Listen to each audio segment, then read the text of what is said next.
আসসালামু আলাইকুম। ঈদ মোবারক, ঈদ মোবারক, ঈদ মোবারক। এটা হচ্ছে ঈদের ব্লগ। চাঁদ রাত্রে ঈদের জন্য বাজার করে নিয়ে আসছে।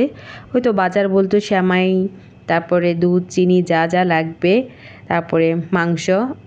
তা আমি সব কিছু গোছাচ্ছি আর আপনাদের সাথে একটু শেয়ার করতেছি।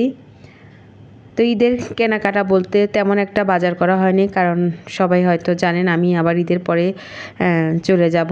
এজন্য তারপরও যতটুকু লাগবে তার চেয়ে বেশি বাজার করে আনা হয়েছে, কারণ আমি আবার সঙ্গে সেমাই টেমাই এগুলো নিয়ে আসবো এজন্য ইন্ডিয়াতে।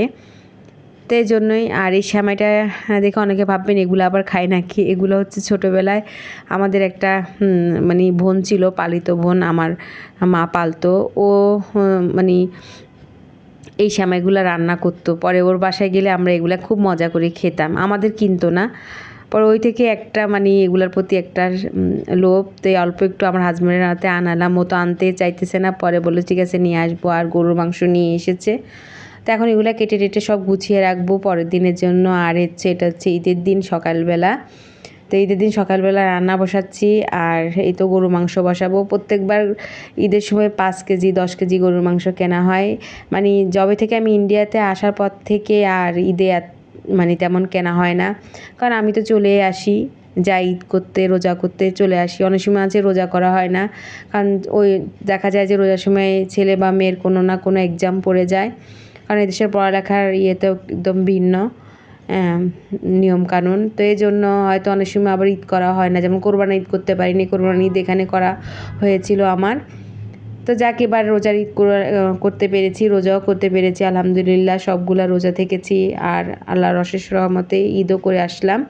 তবে আমি যখন বয়স দিচ্ছি তখন কিন্তু আমি ইন্ডিয়াতে, এই জন্য ঈদের ব্লগটা ছাড়তে পারিনি, কারণ আমি চলে এসেছি, কারণ আমার ছেলেমেয়ের পড়াশোনার ওদের ক্ষতি হয়ে যাচ্ছে। আর মাংসটা আমি যেভাবে বসাই, ওই তো আদা রসুন পেস্ট, পেঁয়াজ, দারচিনি, এলাচি পরিমাণ মতো সব মশলা দিলাম, হলুদের গুঁড়ো, মরিচের গুঁড়ো, জিরে ধনিয়া সব মতো দিয়ে এই তো মাংসটা বসাই দিচ্ছি। আর এখানে জর্দার সেমাই করতেছি। তেমন একটা কিছু আয়োজন হয়নি, কারণ চলে আসবো না, এজন্য। নয়তো প্রত্যেকবার পায়েস করি আমি, চটপটি করি, হালিম করি, অনেক কিছু করি। আর হালিম অনেকবার রোজার মধ্যে খাওয়া হয়েছে, আপনাদের সাথে হয়তো রেসিপি দেখাইও নেই, করিও মানে ভিডিও করি নেই। আর এখানে এই তো জর্দার সেমাই হয়ে গেছে। আর জর্দার সেমাই আমার ভীষণ পছন্দের, আমার মেয়েরও। তারপরে এই তো সুন্দর করে বক্সে বেড়ে নিলাম।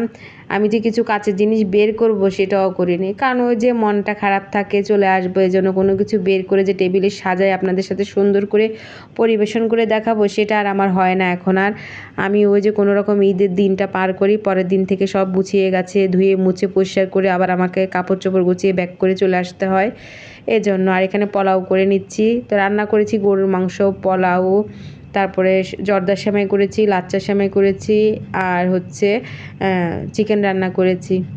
তারপরে এই তো এখানে মাংস অনেকক্ষণ কষালাম, কষিয়ে তারপরে এই তো এখন লাস্ট ফিনিশিংয়ে কাঁচামরিচ দিয়ে পানি দিয়ে দিব। আর এই তো এখানে আমার পোলাওটাও হয়ে গেছে। আর পুরো রেসিপি আপনাদের সাথে দেখালাম না, পোলাওর মাংস হয়ে গেছে।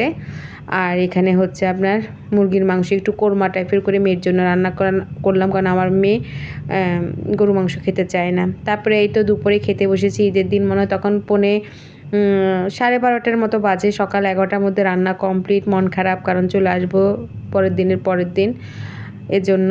তারপরে এই তো খাওয়া দাওয়া করে বিকালবেলা একটু বের হয়েছি, তাও বের হয়েছি কখন, 7টার দিকে বের হয়েছি।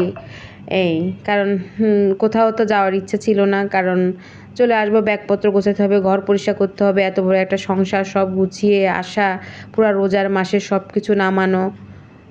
তারপরে এসেছি ধানমন্ডি লেকে এসে তো মাথায় নষ্ট, মনে হয় ঢাকা শহরের কেউ গ্রামের বাড়ি বেড়াতে যায়নি, মানে ঈদ করতে যায়নি, সবাই মনে হয় থেকে গেছে ঢাকাতে। আর এসে তো আমি একদম অস্থির, আমি হাঁটতেও পারতেছি না। একদিকে মন খারাপ, চলে আসবো ইন্ডিয়াতে, আরেকদিকে এত মানুষজন, যেমন মানুষ তেমন গরম। তারপরে কি আর করা, এই তো চলে যাওয়ার জন্য বেরোয় যাচ্ছিলাম। তারপরে বাসায় চলে যাব। তো আশা রাখি আপনাদের ভালো লেগেছে। সবাইকে ঈদের শুভেচ্ছা। ঈদ চলে গেছে, বয়স দিতে একটু দেরি হয়েছে, ভিডিও ছাড়তে একটু দেরি হয়েছে। তো এই তো সিএনজি করে বাসায় চলে যাচ্ছি। আল্লাহ হাফেজ।